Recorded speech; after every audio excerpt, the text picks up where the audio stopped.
Kalau mimpi tentang keadilan tidak segera terwujud di tengah-tengah masyarakat, maka dimungkinkan 30 tahun ke depan Agustusan nggak bikin lagi doa buat kita. Kenapa? Gila. Warga Jawa Tengah merasakan apes ketika dipimpin gubernur yang sekarang. Saya rasa Prabowo, para menteri, Yong Rara pasti terkejut melihat pidato Kang Deddy Mulyadi ini.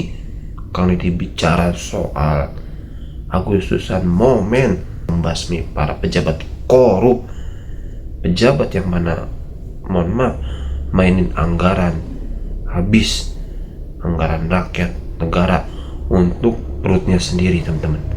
Bukan cuma itu aja, warga Jawa Tengah bicara Kang Deddy Mulyadi. Membandingkan dengan gubernur Jawa Barat, warga Jawa Tengah mengatakan apes mempunyai gubernur yang sekarang. Ini video faktanya. Boom. Saya ini adalah orang Jawa Tengah ya, agak apes gitu ya dapat atau punya gubernur seperti Lutfi. Saya jauh lebih bangga dengan adanya gubernur seperti KDM ya, luar biasa Bandung ya, top lah. Jadi gini ya, saya mau menanggapi omongannya gubernur saya ini ya, Pak. Harusnya Anda paham bahwasannya ya, tingkat desa itu ya, mulai ada korupsi itu pasti ada di oknum-oknum kepala desa ya. Banyak kok ya kepala desa yang bermasalah, yang ketahuan korupsi, tapi lebih banyak ya masyarakat itu diam saja ya, melihat apa yang terjadi di desa-desanya atau di kampungnya ada kepala desa yang tidak bekerja dengan baik ya, bahkan dengan terang-terangan alokasi dana dari pemerintah untuk pembangunan desa tersebut itu tidak dilakukan secara baik ya. Banyak jalan yang rusak ya, lalu irigasi tidak dibuat seperti itu, kehidupan kepala desa mewah-mewahan itu banyak Pak ya. Jadi kalau si Lutfi ini gubernur Jawa Tengah ya ini ya, kalau bilang dikit-dikit jangan lapor, dikit-dikit jangan lapor lah, kita sebagai masyarakat harus bagaimana? Mendiamkan saja? Apakah seperti itu? Jika ada kepala desa yang memanfaatkan atau korupsi dana desa, apakah kita harus siap saja Pak? Gimana Jawa Tengah mau maju kalau gubernurnya seperti kamu ya? Berbeda dengan seorang KDM yang tidak toleran terhadap para koruptor walaupun itu di tingkat desa sekalipun ya. Jadi ya apa saja lah ya, seperti saya warga Jateng yang punya gubernur seperti Lutfi ini yang nggak kelihatan kerjanya apa ya. Mereka tidak punya catatan reputasi kita dalam membangun keadilan di negeri ini. Nah, inilah kerangka pikir dan kerangka pijak yang harus dibangun oleh kita secara bersama-sama, tanpa kita membicarakan berasal dari partai mana. Karena kita sama-sama berkomitmen membangun negara ini dengan baik, membangun keadilan sosial secara paripurna. Dan keadilan sosial hanya bisa diwujudkan dengan pendekatan fiskal. Nah yang terakhir, Jakarta ini duitnya banyak, benar. Tapi Jakarta duitnya banyak, itu duit dari daerah-daerah.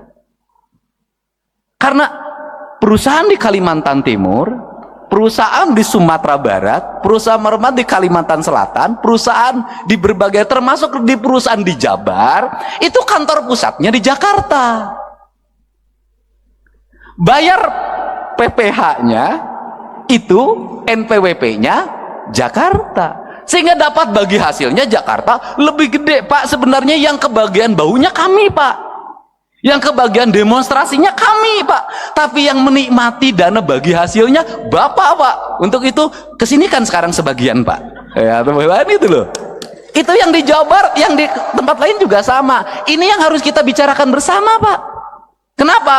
Kita ini daerah-daerah memiliki tanggung jawab beban yang luar biasa.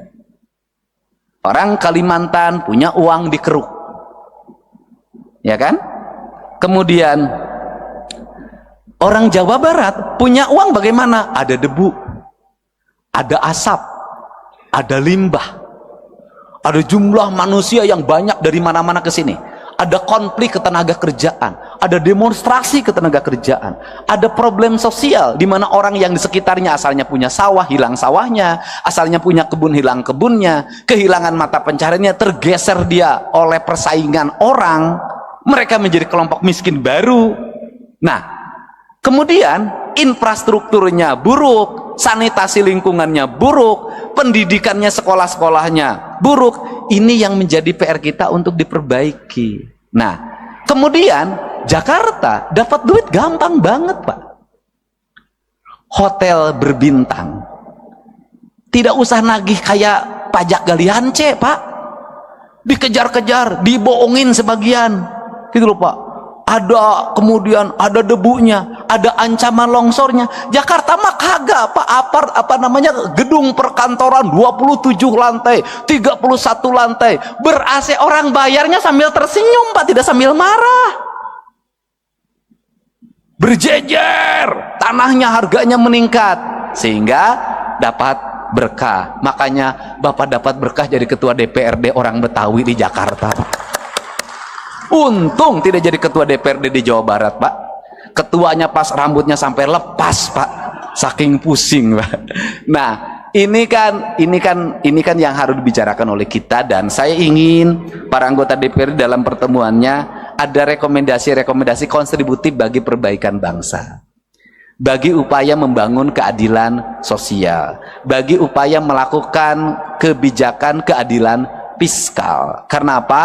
Karena negeri ini hanya bisa dibangun dengan fiskal yang baik, fiskal yang sehat, fiskal yang terencana, fiskal yang terarah, dan fiskal yang tidak lari ke luar negeri. Fiskalnya harus berputar di sini. Untuk itu saya mengucapkan terima kasih.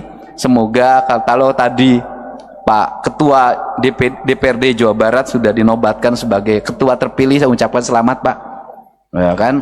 Karena yang menyampaikannya Ketua DPRD DKI yang ketua hari ini. Dan saya baru, Pak, sepanjang sejarah berdemokrasi, Pak, ada ketua asosiasi, partainya beda, daerahnya beda, menyerahkan tampuk kekuasaan pada Bapak. Pada tempat tadi yang partainya berbeda. Kenapa itu diberikan? Karena memang nggak ada honornya, Pak. Ya, Pak, ya, duitnya kan harus nyari sendiri, Pak. Tapi selain itu adalah bentuk penghormatan dan penghargaan, gitu loh. Penghormatan dan penghargaan jauh lebih tinggi dibanding honor. Untuk itu kan jadi ketua DPR itu mencari kehormatan dan mencari penghargaan, bukan mencari honor. Makanya honornya nggak usah gede-gede. Bohong, kita harus lebih tinggi lagi. Saya ucapkan terima kasih para wakil ketua DPRD Provinsi Jawa Barat. Mudah-mudahan pertemuan ini pertemuan yang berkah, pertemuan yang membawa kebaikan, dan pertemuan yang bisa melahirkan rasa adil bagi kepentingan masyarakat Indonesia. Dan kita berharap dengan kepemimpinan Pak Prabowo Subianto, kita akan bisa terus meningkatkan kinerja pembangunan, mendorong pertumbuhan, menyiapkan investasi, menjaga investasi dengan baik, menumbuhkan tenaga kerja, menjaga kesehatan rakyat, meningkatkan kualitas pendidikan, kualitas lingkungan hidup, dan layanan birokrasi yang berdaya guna, berhasil guna, memiliki aspek output, outcome, dan benefit yang pada akhirnya tercipta keadilan bagi seluruh rakyat Indonesia dalam bingkai Negara Kesatuan Republik Indonesia. Saya ucapkan terima kasih, dan terakhir, ini bahan renungan kita, Pak. Ini saya selalu ngomong berulang-ulang. Gedung ini namanya gedung sate, Pak. Satenya itu ada 6, Pak. Kata sekda saya, 6 itu melambangkan bahwa dulu POC itu membangun dengan 6 juta golden. Dan saya itu sampai hari ini tetap merasa malu, Pak, sebagai birokrat, sebagai politisi. Makanya saya punya ambisi untuk mewujudkan itu. Kenapa? Belanda, Pak, membangun infrastruktur di mana-mana dengan 1, pelabuhan, 2, lapangan terbang, Pak, markas pertahanan angkatan udara, gedung-gedung di mana-mana, kemudian jaringan irigasi, jaringan kereta api, jaringan listrik, telekomunikasi. Mereka cuma ngandelin jualan enteh di Jawa Barat, jualan kina, jualan karet, jualan teh, jualan kina, jualan karet, bisa bikin gedung sate, bisa bikin gedung pakuan, gedung Bank Indonesia, stasiun kereta api, husen, pangkalan udara, pelabuhan, jaringan laut, jaringan darat. Kita ini sudah segala dijual, sudah bikin apa? Nah, ini kenapa saya sangat ketat sama fiskal, itu kita ini sudah segala dijual, kita ini sudah bikin apa? Ini renungan kemerdekaan kita. Belanda yang katanya penjajah hanya ngelola kebun enteh, kebun karet, kalau di Jawa Barat. Sama kebon kina bisa bikin bangunan di Jawa Barat seperti ini. Kita sudah bikin berapa pangkalan udara, kita sudah bikin berapa pelabuhan, berapa stasiun kereta api, berapa rel kereta api baru. Yang ada pun rel kereta apinya sekarang hilang dengan papan-papan dan besi-besinya. Nah, mudah-mudahan ini bahan evaluasi kita. Kita sudah, kata orang Sunda, kita sudah tunggul di larung, catang di rumpak, sudah segala diangkat, pasir diangkat, batu diangkat, laut udah segala rupa. Kok kita nggak kaya-kaya? Kenapa sih? Berarti ada perencanaan belanja yang salah, ada belanja yang salah. Untuk itu mari kita perbaiki cara belanja kita dan cara mengelola keuangan kita dengan prinsip 2, kata orang Sunda, saeutik kudu mahi, loba kudu nyesa. Apa artinya? Sedikit harus cukup, kemudian banyak harus tersisa. Dan di Jawa Barat itu lengkap. Di Jawa Barat itu ada daerah yang paling makmur, namanya Cimahi. Mahi itu artinya cukup. Ada daerah yang paling susah, namanya Cisaat. Saat itu artinya kering. Nah, itu Jawa Barat. Dan Jawa Barat itu kekuatannya di air. Jadi kalau orang Jawa Barat pengen makmur, maka perkuatlah pengelolaan air. Kalau airnya terjaga, bersih, terpelihara, Jawa Barat akan subur, makmur, gemah ripah, loh jinawi. Demikian saya ucapkan terima kasih, mohon maaf atas segala kekurangannya. Semoga pertemuan ini pertemuan yang membawa kebahagiaan ketika pulang ke rumahnya masing-masing. Semoga betah di Bandung, bisa makan di Bandung, tidur nyenyak di Bandung, tapi tidak boleh tidurnya ditemani oleh orang Bandung. Hatur nuhun, wallahu muwaffiq ila aqwamit thoriq. Assalamualaikum warahmatullahi wabarakatuh. Waalaikumsalam.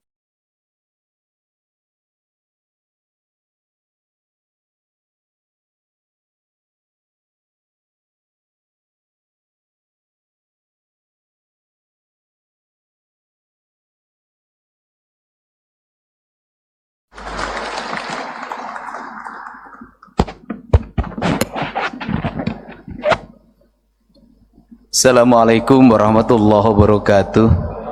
Sampurasun. Bapak dan Ibu saya hormati para tokoh dari berbagai daerah di seluruh Indonesia yang tergabung dalam Asosiasi DPRD Provinsi seluruh Indonesia, dan yang hadir di sini adalah para ketuanya. Saya mengucapkan selamat datang di Provinsi Jawa Barat. Penduduknya lebih dari 50 juta. Alokasi pembiayaannya hanya 29 triliun. Itulah Indonesia. Tepuk tangan ya. Kalau rapat komisi ada honornya, kalau rapat paripurna ada honornya, kalau rapat gabungan komisi ada honornya, kalau rapat badan anggaran ada honornya, kalau rapat badan musyawarah ada honornya, anggota DPRD nggak akan pergi kemana-mana, pasti ngumpul di kantornya. Seluruh kegiatan OPD, organisasi perangkat daerah, akan cepat, dan anggota DPRD akan kritis. Kenapa? Dia akan kontrol alokasi anggaran pemerintah, dia akan kontrol pekerjaan, dia akan baca buku anggaran, dia akan baca realisasi anggaran dengan detail. Kenapa? Dengan membaca itu honorariumnya ada. Tapi kalau didapatnya pergi keluar, maka dia akan banyak keluar. Selama jadi anggota DPRD 5 tahun, masuk kantornya terhitung 20 hari. Bahkan ada saya ketika menjadi anggota Komisi 4, nggak pernah sekalipun orang itu masuk, tapi honor terima. Dan kemudian bikin aturan juga dong, yang rajin yang mendapat honorarium, yang nggak masuk nggak dapat. Bener, ini bahkan terjadi kinerja. Tapi kalau model pendekatannya keuangannya begini, sampai kapanpun kinerja tidak akan pernah optimal. Dan kita harus bicara ada apa adanya dan terbuka. Kenapa? Ya karena juga memang anggota DPRD malu juga terhadap berbagai hal. Tapi gimana rasa malu dikalahkan oleh rasa butuh? Kan ini yang harus terjadi. Nah, untuk itu mari kita bersama-sama untuk mengupayakan ini. Saya sebagai gubernur, Pak Sekda, bikinkan surat hari Senin. Saya akan berkirim surat lagi buat Pak Prabowo, buat Pak Presiden kita. Saya akan ceritakan ini. Untuk apa? Mendorong kinerja DPRD, kinerja aparat kami akan terevaluasi dengan baik karena anggota DPRD-nya ada di kantor dalam setiap hari. Saya ngalamin dulu sebagai anggota badan anggaran, sering bertengkar sama badan musyawarah. Bertengkarnya apa? Banyak-banyakin rapat. Kalau badan anggaran sebulan 12, badan musyawarah suka bikin 23. Saya bilang, kenapa kamu 23? Kalau badan anggaran kan 11 juga ada duitnya. Ngomongnya anggaran, badan musyawarah jadwal doang. Kan begitu. Padahal belum tentu juga zaman sekarang. Kan kita kan kalau DPRD diomongin pasti duit, Pak. Pasti pendapatan. Kenapa? Kadurungku kabutuh. Beda dengan Pak Sekda. Kenapa? Aman. Birokrat itu kan dapat duit masuk ke rekening semua. ATM-nya dipegang istrinya.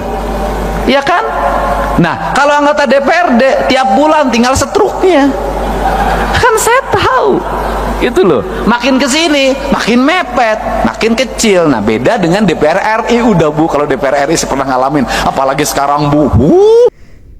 Assalamualaikum warahmatullahi wabarakatuh, teman-teman semua. Tadi kita sudah mendengarkan pidato dari Gubernur Jawa Barat, Kang Deddy Mulyadi. Ya, Kang Deddy sampaikan soal, mohon maaf, Agustusan ini ya harusnya kita harus merdeka dari para koruptor, pejabat korup. Ya, basmi semua para pejabat korup. Jangan sampai kita selaku pejabat malah menutup-nutupi ataupun ya kita cuek aja gitu ya terhadap para koruptor ini, karena ya uang negara, uang rakyat ya, digunakannya, mohon maaf, tidak semestinya. Itu harus kita ya basmi orang-orang seperti itu ya teman-teman ya, karena dia tegas tadi pidatonya. Dan bahkan warga Jawa Tengah pun ya setuju dengan apa yang diucapkan oleh Kang Deddy, apa yang menjadi kebijakan Kang Deddy, ya mendukung penuh warga Jawa Tengah tentang kebijakan-kebijakan Kang Deddy. Ya, ini ya poin pentingnya ya, supaya para koruptor, para pejabat sadar ya teman-teman. Ya, kita doakanlah semoga para pejabat kita dikasih kekuatan amanah dalam mengemban amanatnya. Yang nggak main-main sama rakyat, ya cinta kepada rakyat. Itu aja sih ya teman-teman. Semoga Kang Deddy Mulyadi sehat selalu ya teman-teman. Oke, itu dia video kali ini. Semoga ada manfaatnya ya teman-teman, khususnya para pejabat sadar akan hal ini ya teman-teman.